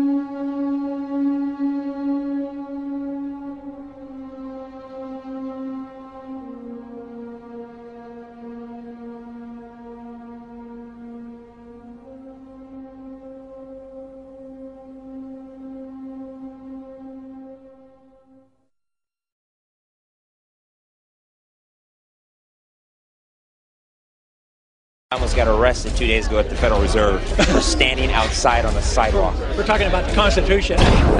Of course, I know exactly what the dollar is going to do, but I'm not at liberty to. You're not going to tell me the truth. And those people who have been yelling, oh, the UN's going to take over global conspiracy theorists. They've been crazy, but now they're right.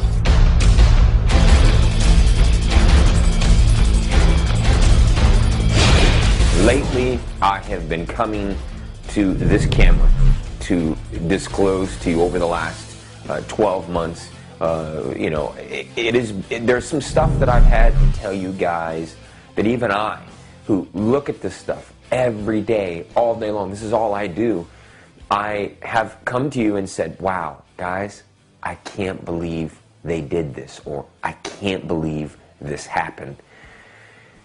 I will say honestly to you today that even me, in my, you know, I guess in my childhood, you know, in my mindset that I have now, my infant mind, I'm trying to stay pure in everything I do. And in that, I always think, well, I know there's going to be a mark of the beast, but, you know, maybe we'll never see it. I don't. You know, I have these fantasies, maybe, you know, I think, oh, and then it'll happen. I'll see a story and I'll say, whoa, we're closer than even what I thought. And then months will go by and I'll start to think, well, and then I'll see another story and I'll say, whoa. And let me tell you, today is one of those whoa days. Please give me a few moments and let me share with you what I've found. It will probably be a day of awakening for you. Here is the story. Verichip buys Steel Vault, creating micro-implant health record credit score empire. Verichip, the company that markets a microchip implant that links to your online health records, has acquired Steel Vault. Get ready. A credit monitoring and anti-identity theft company. The combined company will now operate under a new name, Positive ID. The all-stock transaction will leave Positive ID in charge of burgeoning empire of identity, health, and microchip implant business that will only encourage its critics. BNet previously noted that some regard the company as part of a prophecy in the book of Revelation. It's talking about you and me, because the HealthLink chip carries an RFID number that can be used as both money and proof of ID. You guys, I'm not making this up. This is what the story says. And as part of President Obama's secret Nazi plan to enslave America. Okay, I don't know. I don't know if I don't know. I contacted Jim Edwards. I'm not sure if he's thinking we're crazy or not. But anyway, the most obvious criticism to be made of the deal is that it potentially allows Positive ID to link or cross-check patients' health records from the HealthLink chip to people's credit scores, one assuming that the company will put up firewalls to prevent that. Positive ID CEO Scott Silverman, that's the guy, said Positive ID will be the first company of its kind to combine a successful identity security business with one of the world's first personal health records. Through our HealthLink business, Positive ID will address some of the most important issues affecting our society today with our identification tools and technologies for consumers' business. So, here it is, guys. Here it is. This is your whoa for the day. Never before, when you talk about implanting chips in people, it was always just for health care and health records and had nothing to do with money, had nothing to do with your identity, it had nothing to do with the transfer of funds or anything like that. And right here in this story, you see Scott Silverman, this guy that you've seen so much talk about. He's been on all this. He's the front man, and they've changed their name, of course. But never before have they ever admitted. This is the first time they've admitted they're going to use chips for money and identity. And they've bought Steel Vault, which is a company that specializes in identity theft and keeping sure that you're checking in credit cards and bank accounts and have not been... Did you hear what I just said? There is a prophecy in the Bible that says at some point you will be pushed up against a wall, essentially, not physically, maybe physically, but I'm just saying spiritually. You'll be pushed in a corner, and they will say, you're not going to be able to buy or sell, Mr. Woodrow, until you step over here and get this done. Pledge allegiance to, maybe take a chip, maybe not. I will say this, the best of them, and I have talked to the best of the people in prophecy. I have a lot of friends, and I've talked to every person that does what I do, and we've all talked, and I've all had conversations about the mark of the beast. Is it a chip? Is it not? Is it just pledging allegiance? Is it? What is it exactly? And not one person will be able to tell you for sure this is it. We've got a lot of ideas, but no one knows for sure. We will not know until that day happens. And when it happens, you will know. I promise you, you will know. My point for today is this. Today was a whoa. Today was, oh my gosh, look at this. Now, take this commercial that I'm about to show you and put it with your money. This is HealthLink. This is Verichip. It's all the same company. They're changing their name every couple of months. They're doing, because people know Verichip. Everyone knows Verichip. But look at this commercial as we end for today. To think something so small can connect you to everything that matters. When your life and all you love are on the line. HealthLink is always with you when every second counts in the emergency room, providing immediate access to your medical records. Because Bob has trouble remembering all his medications. Because I'm in love with my kids' kids. Because my car lost control while driving. Because now I'm looking out for both of us. Because I have diabetes, but it doesn't have me. Because I spend my life in the ER trying to save yours. It's how we get through the SunPass lanes, how we get into a secure building, and how we pay at checkouts. It's called Radio Frequency Identification Technology, or RFID. It's a chip like this one, which communicates using radio waves in credit and debit cards with this logo on it, making it faster and easier to make purchases, but also making it easier for thieves to steal your information. As a criminal, what you can do is that you can walk by someone if you have an RFID reader, and you can scan the data that's in there. Detective Ricardo Arias is part of the Miami Electronic Crime Task Force with the Secret Service. He says it takes two pieces of technology for thieves to steal your information: a card scanner, which you can find online for as little as $20, and a hacking software that breaks the encryption on the credit cards. That software also available online. I mean, it's just too easy. Everything's too easy. It would be frightening, though. It makes me feel like there's definitely room for improvement. So yes, some experts say that with the right software, you can get my personal information off my credit card. But we discovered something even more alarming, and it has to do with this. And this software can be downloaded for free from anywhere. U.S. passports issued after 2006 also have an RFID chip embedded inside the back cover. FIU engineering professor Faisal Khalin says if your passport falls into the wrong hands, it can be passed around the world within minutes. I'm going to actually just put your passport over here. Okay, it's reading. And within a few seconds, your passport, with your passport number, with your nationality, with your date of birth, and every single thing appears right on that particular screen. That is scary. And nowadays, all these terrorists, I mean, do you think that they travel with their real identity over there? No. While some experts say there have not been any cases involving RFID technology, others say that's because it's untraceable. How would you know? It's nameless, it's faceless, so the best thing we can do is to know about it. I think you are less likely to fall victim to scams or to some of the latest technology if you're aware of it and you take steps to maybe utilize that same technology to protect yourself. While there have not been reported cases in South Florida yet, it's still smart to make sure you're protected. Passport and credit card sleeves, along with wallets and cases, are available online and claim to protect your personal information from being hacked. We've posted some of those links on our website, NBCMiami.com. We've also posted 4 major credit card companies' responses to the RFID technology. Just search in our news links. Nathalie Pozo, NBC Miami. Walmart calls it the latest high-tech way to keep track of its inventory, but others say it could allow the store to spy on people who buy their clothes there. Money editor John Delano got to the bottom of what this is all about. He joins us live with more. John?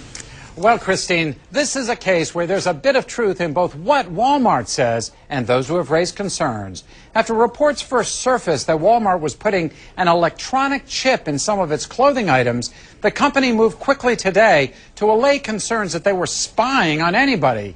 But it's clear that Walmart customers are not happy about this latest advance in technology. It's called an EPC, or Electronic Product Code. And Walmart says it's a sophisticated inventory management tool to track the clothes it sells. But privacy advocates say unless the customer removes the tag on their own, Walmart could determine the location of your clothes even after you leave the store. You have your problems with your identity theft and, people get into your personal business. Now they're going to track your clothes. No, I'm sorry. I don't feel comfortable with that at all. It's a common reaction from most Walmart customers. Nah, I don't like that idea whatsoever. Absolutely not. That's pretty much Big Brother. That is just invading people's privacy. Walmart wouldn't let us in their store to shoot some pictures, so I went in and bought some of the products that are likely to have the EPC, or so-called smart tag. Products like jeans, or how about some underwear? Or even a lady's camisole. Walmart says the EPC will help stores know when items are running low on their shelves. And customers can always remove the tag later on. But it's a removable tag. Does that make it better? No, no. It's just easier if you can come and buy whatever you need and leave, not have to worry about taking a tag off.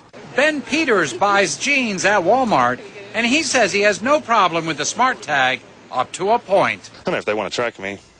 As long as they're not transmitting something into my body, I don't really care. Well, do you think they should know where your underwear is? Probably not my underwear. Again, Walmart insists that it doesn't really care where its products go after it leaves the store. A spokesman told me clothing with the chip will be clearly labeled so customers can remove it. And they've asked their suppliers not to embed the chip in the clothing. And Walmart says even if someone had the right Walmart scanner, it only works within 15 feet of the smart tag, making long-distance tracking impossible. Live in the newsroom, I'm John Delano.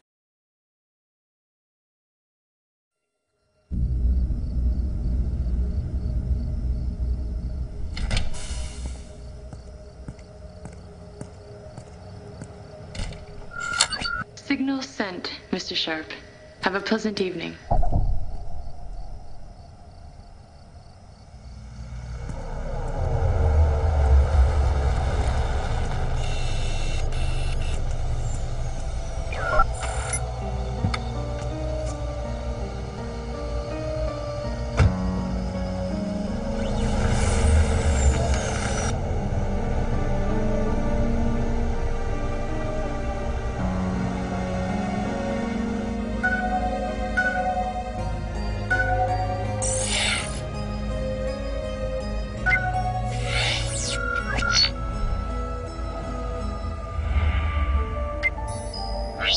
Good evening, Mr. Sharp.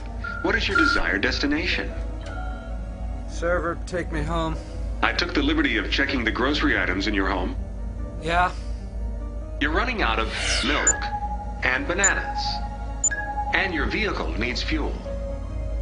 The nearest location with these items in stock is a gas station at Highland and Willoughby. It's on the way home.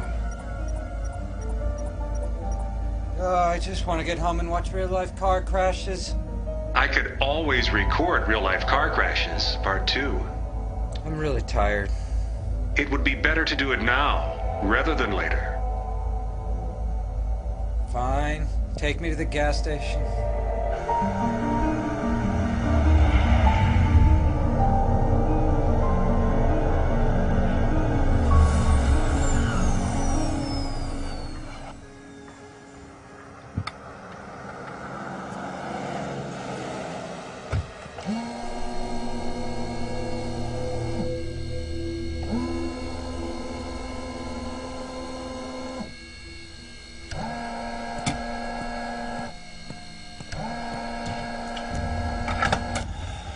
Take the coins and the paper and the bills. Trade them for the hand that you cannot feel. I just want a piece of food, a scrap of sweet. It's legal tender, no electro money. It says so on the sheet. Right here. Candy bar. Your account has been debited. 237, man. Have a nice day. Ready to come out of your see-through cube? Hiding behind your little plasma tube? Information, conglomeration, infiltration, humiliation. Cashless society holds the key. Forget your name to save a fee. Number me, never be free.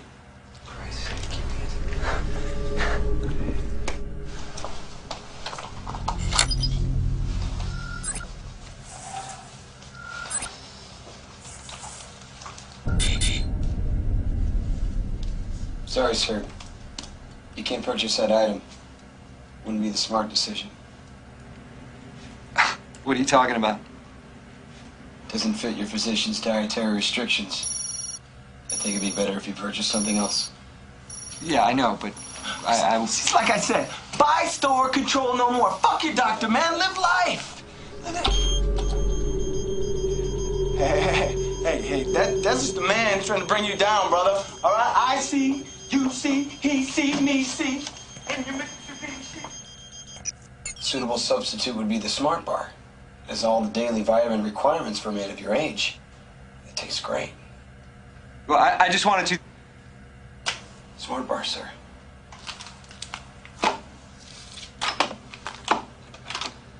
Smart Bar. Okay. Bye. Thank you for shopping at Gas and Go. Have a nice day. Your lighthouse still glimmers hope. I can tell. And I know I seem crazy, and maybe really I am, but that doesn't mean I'm wrong. Okay? Thank you. Here, take... No, thank you. Hey, this is legal tender, man. It says so right here. Right here. They can't watch it, track it, follow it. Nor watch you, track you, follow you. Well, I know. Let's give them a card, right? Yeah, well, how else is it supposed to work? How are they going to keep track of all the information? You. You got nothing to lose but your government shoes. Yeah, that's easy for you to say. Well, not everything good is easy. I have a lot to lose. I have a home, I have a job, I got this car. A car, a bike, it's just another thing in my life, right? You're letting them make the choice in exchange for losing your voice, man. Some shiny beads and a piece of string. Yeah, so they know what I buy. They give me 10% off every transaction. Okay. Yeah, but how much would you pay, right, to get out of jail? All right, like, comfort or hardship, slavery or freedom, and my actions are who I am. Hey, think about it, okay? You don't know where you are, right? Come here. Sure, big brother put a GPS in my car, right? What's next to pass? A bug up your ass, right? I, for one, have no desire for the government to know what I'm doing, where I'm going, or what I'm eating. It's just a card. Doesn't run my life. I'm a man, captain of my own ship. Right. This is money. This is real, okay? This is plastic, try and deal, okay? But, hey, take control or someone else will, all right? Think about it. Paper, plastic. Paper, plastic. Just how drastic? How drastic? Till the change fantastic, all right? Hey, what you got there, brother? Maybe more than you think. Maybe less than you know, all right?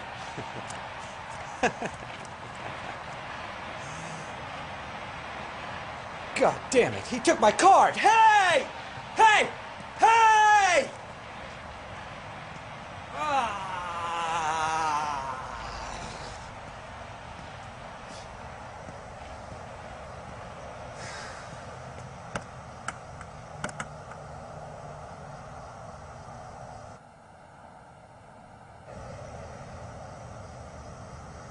Server, open the door. Open the car door. Server, open the door. Server. Possible theft attempt. Open the goddamn door.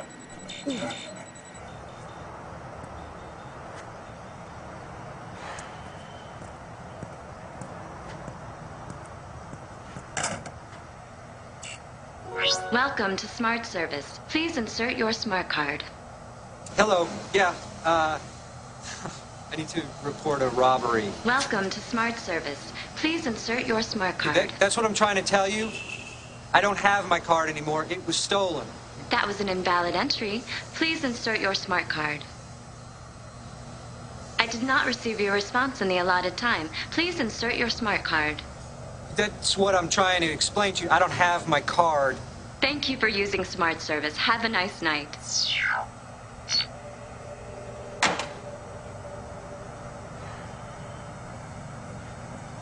Think smart. Act smart. Be smart. Smart card. Yeah!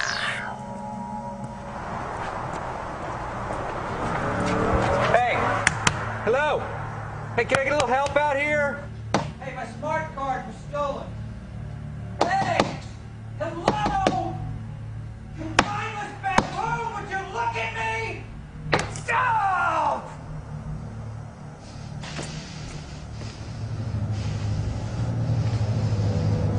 Your future is in our hands. Smart card. Yeah!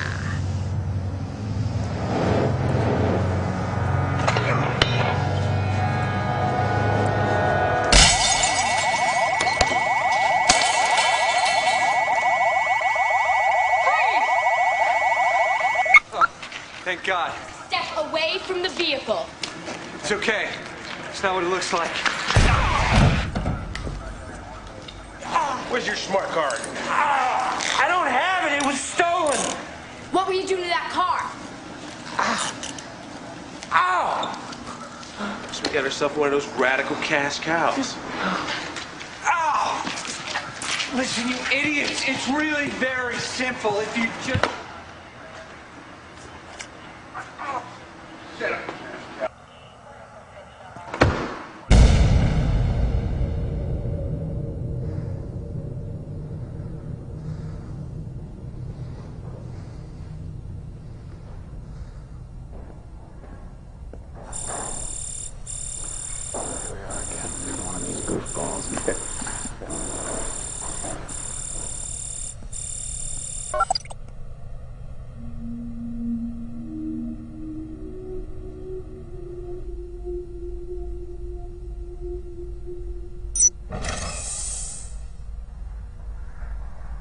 Finally. Sorry to keep you waiting, Mr. Sharp, but without your smart card, of course, it took a little while to confirm your identity. I'm sure you understand. I understand that I wouldn't have been in this mess if it wasn't for the smart card. We at the Smart Corporation make your life as convenient as possible. You're not a cop?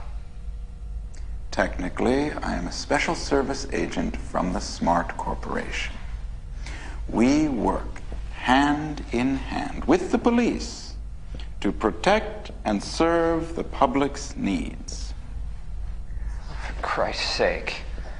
Had we actually apprehended some sort of vagrant, I'm sure you, of all people, would appreciate the scrutiny to which he, or you, will be subjected. What the hell is that supposed to mean? I didn't even do anything! Well, actually, Mr. Sharp, you did.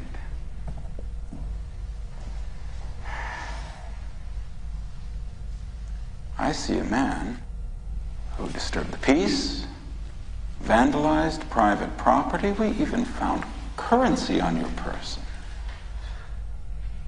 I can explain all that. The beauty of the smart card is that you don't have to. Imagine how bad this would have been if you didn't have the smart card.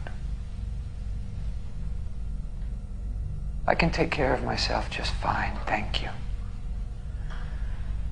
I don't think I'll be needing the smart card anymore. Oh. Well, I'm sorry to hear that. Can we make it up to you? How about we give you a ride home? Yes, thank you. That's the least that you can do. Okay. You just give these officers your address, and they'll see to it that you get home safe and sound.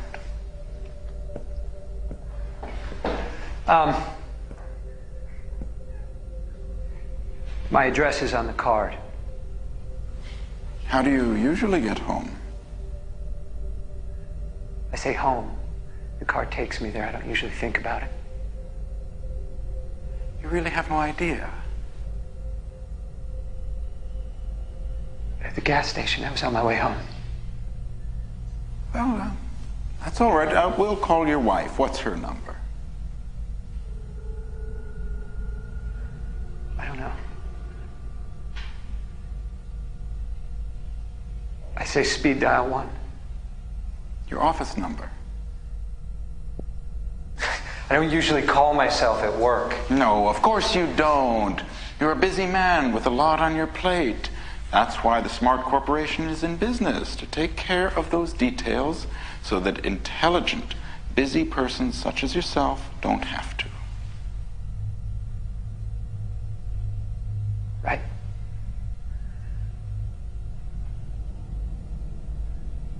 So how do I know this won't happen again? To ensure that this won't happen again, the Smart Corporation has created a new system. It will eliminate the possibility of losing your card. I urge you to give it some serious thought.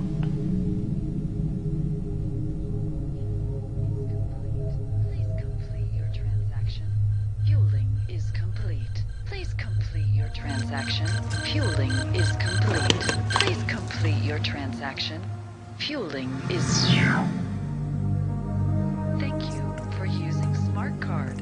Have a pleasant evening. And remember, Smart Card is here creating your best possible future.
what applications have you seen where the combination of smart cards and biometrics are catching on?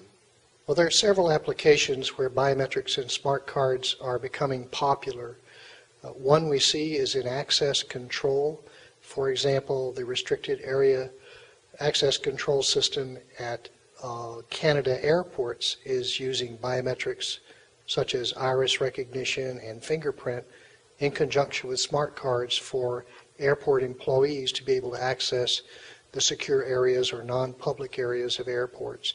Another example is in border crossing points, checkpoints, or immigration entry points into countries for using a frequent traveler card like a citizen ID in conjunction with biometrics to verify identity in what is called an e-gate system, such as in Hong Kong and Singapore, where citizens that are re-entering the country from outside simply insert their card or read their card in a contactless reader, present their biometric sample, and if that matches to what is stored in the card, then they're able to gain access without having to be interviewed by an immigration official. How do smart cards and biometrics technology complement one another when used together? Biometrics in combinations with smart card is very cool because the smart card provides a portable data file that is cryptographically secure in terms of the information that's stored in the memory of the card. And that can include personally identifiable information that you want to protect from a privacy as well as a security perspective. And that includes the biometric data that could also reside on there. What the card can do is validate that it is a legitimate card, that it has been issued by an appropriate authority, that the data information on the card hasn't been altered or modified, all of that through cryptographic processes in a very secure manner. What the biometric data on the card can do is verify that the person presenting the card for access or for a privilege is in fact the same person that the card was issued to, so they're extremely complementary in that regard. What is the difference between biometrics match-on system versus match-on card? In biometric technology, whether it be fingerprint, iris, or vein recognition, whatever the technology, the actual comparison of two samples to determine if a person has a high enough similarity score to be declared a match, that matching function can take place either on a computer system or host computer or in a control panel or a reader device, but it can, and that's called match on system. It can also take place inside the smart card itself because the smart card is a microcontroller computer in and of itself. So the biometric data that resides in the smart card can actually be matched against a live presented sample inside the card. That provides a higher level of assurance because the card can accept that match function because it's known to the card and can then open other card functions and release information of a privacy sensitive nature. So it provides another level of assurance.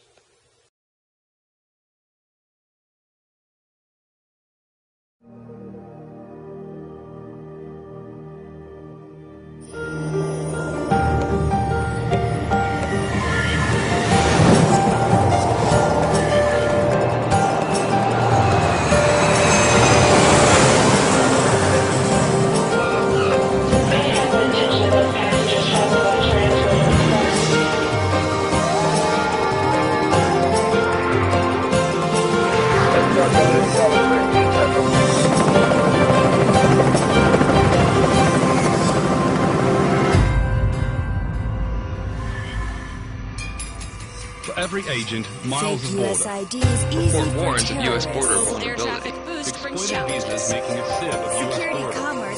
Fake IDs possibly sold to thousands. Biometric U.S. expects 40% rise in visa biometric identification. Border traffic to triple by 2030.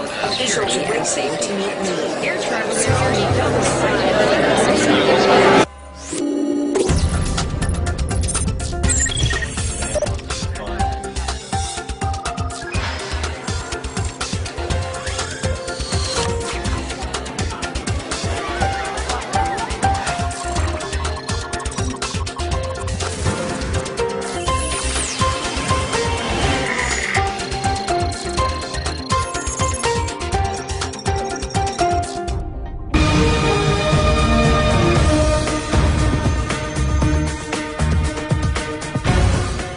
looking at what the government believes could be the fingerprint of a suspected terrorist, taken from an undisclosed location overseas.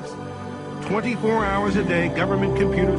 It's a laptop. They may have used some other device. We may pick up fingerprints from a bomb threat. So far, more than 1,300 criminals and illegal immigrants have been caught using bogus identities. We rely on biometrics, which are unique physical characteristics like fingerprints that are impossible to forge, to keep bad people out of the country while keeping travel fast and convenient for legitimate travel.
Finally from us this evening, technology on the cutting edge. We were interested today to hear that more than 100 law enforcement officials in Mexico are having microchips implanted in their arms. The chips allow a person to be scanned, sort of like a cereal box at the supermarket checkout. In Mexico, this will be one more tool in the fight against crime. Here's ABC's John McKenzie. You've seen it before, right out of Hollywood. It's maybe a little uncomfortable.